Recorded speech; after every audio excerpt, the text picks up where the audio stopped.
নমস্কার, পিয়ালি সংসারে আপনাদের প্রত্যেককে স্বাগত। আজকে আমার রেসিপি চিংড়ি মাছ দিয়ে মোচার চপ। আশা করি আপনাদের সবার খুব পছন্দের। তাহলে শুরু করা যাক আজকের এই রেসিপি। দেখুন, বুঝতেই পারছেন কেমন ক্রিস্পি হয়েছে, আর খেতেও কিন্তু অপূর্ব হয়। আমি মোচার তরকারি একদিন করেছিলাম, আর কিছুটা সেদ্ধ মোচা রেখে দিয়েছিলাম। তো সেই মোচাটা দিয়েই আমি আজকে মোচার চপ করছি। দেখুন, আমি ভালো করে হাত দিয়ে চিপে জল ছড়িয়ে একটা পাত্রে মোচাটা নিয়ে নিলাম। তারপর আমি একটি আলু বড় সাইজের সেদ্ধ করে রেখেছিলাম, সেটাও খোসা ছাড়িয়ে নিয়ে নিলাম। নিয়ে আমি ভালো করে মেখে নিলাম মোচার সঙ্গে।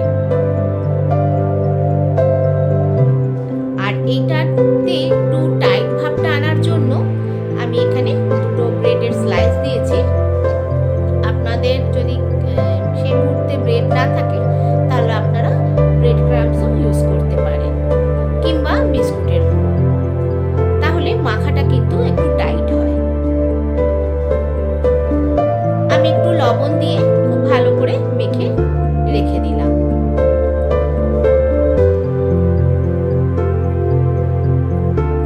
আর দিনের বেলায় চিংড়ি মাছ হয়েছিল, আমি সামান্য একটু চিংড়ি মাছ রেখে দিয়েছিলাম 5-7টা। তো সেটাই আমি ছোট ছোট কুচি করে কেটে আর একটু সামান্য 1 চামচের মতো সর্ষের তেল দিয়ে চিংড়ি মাছটা দিয়ে ওর মধ্যে 2-3টে কাঁচা লঙ্কার টুকরো আর একটু ধনে, জিরে, হলুদ সব দিয়ে খুব ভালো করে কষিয়ে নিচ্ছি।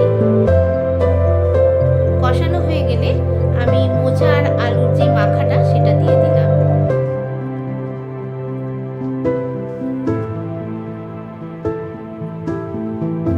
দিয়ে খুব ভালোভাবে মিশিয়ে নিলাম। আর আমি এখানে আদার পেস্ট একটু ইউজ করেছি, তবে আমি পরে দিয়েছি যাতে একটু আদার গন্ধটাও চপের সঙ্গে মুখে থাকে। তারপর আমি এখানে একটু বাদাম দিয়েছি। বাদামটা আমি শুকনো খোলায় ভেজে খোসা ছাড়িয়ে ওর মধ্যে দিয়ে দিয়েছি। আর এখানে আমি 1 চামচের মতো ভাজা মশলা ব্যবহার করেছি, আর সামান্য একটু মিষ্টি দিয়েছি।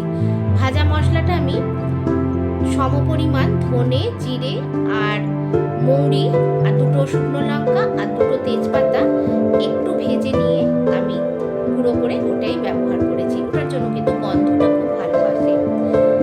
তারপর ওটা আমি নামিয়ে রেখে দিলাম। এদিকে আমি 2 চামচ কর্নফ্লাওয়ার নিয়ে গুলে নিচ্ছি একটু সামান্য নুন দিয়ে। আর এটা আমি একটু পাতলা করে গুললাম।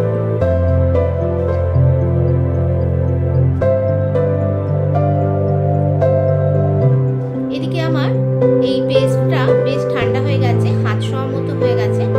এরপর আমি দেখুন একটু লম্বা করে, যেমনি চপের শেপ করে ওই রকম করে করে নিচ্ছি। আমি একটু লম্বা করেছি, আপনারা আপনাদের সুবিধা মতোই করে নিতে পারেন।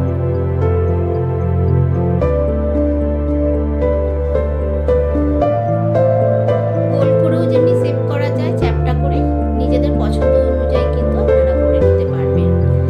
আমার এইভাবে কিন্তু সম্পূর্ণটা চপ তৈরি করা হয়ে গেছে। এরপর একটি পাত্রে আমি ব্রেড ক্রাম্বস নিয়েছি। আমি একটি করে চপ নিয়ে প্রথমে আমি কর্নফ্লাওয়ারে ডিপ করলাম, তারপর আমি ব্রেড ক্রাম্বসে দেখুন পুরো কোট করে নিচ্ছি।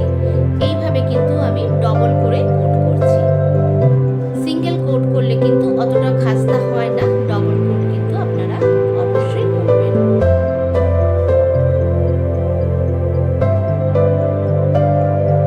আমি এই একটা করে সম্পূর্ণটা আগে তৈরি করে রেখে দিলাম। এইভাবে কিন্তু ফ্রিজে আপনারা যদি রেখেও দেন তাহলেও কিন্তু পরেও করতে পারেন, কোনো অসুবিধে হয় না।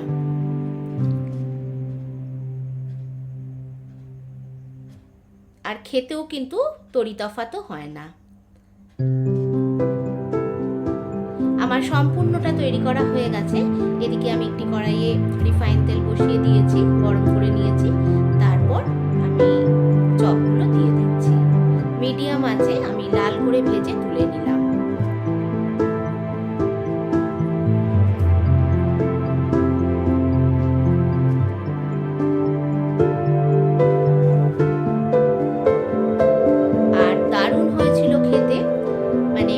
করা কিংবা দোকানে করা কোনটা সেটা কিন্তু বোঝা যাবে না, এতটাই ভালো হয়। আজকের মতো এলাম, আপনারা সবাই খুব ভালো থাকবেন আর আমার পাশে থাকবেন।